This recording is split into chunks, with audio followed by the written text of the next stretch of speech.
వారకముందే పల్లె లేచింది, తన వారినందరినీ తట్టి లేపింది. ఆదమరచి నిద్ర పోతున్న తొలి కోడి అదిరిపడి మేల్కొంది, అదే పనిగా కూసింది. తెల్లవారకముందే పల్లె లేచింది, తన వారినందరినీ తట్టి లేపింది.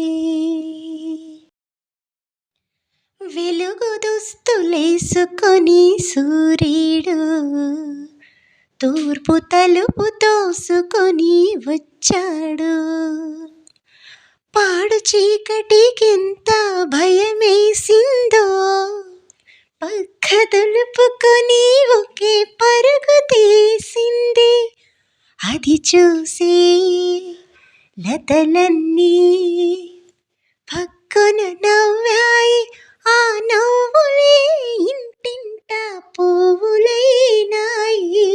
తెల్లవారకముందే పల్లె లేచింది, తన వారినందరినీ తట్టి లేపింది.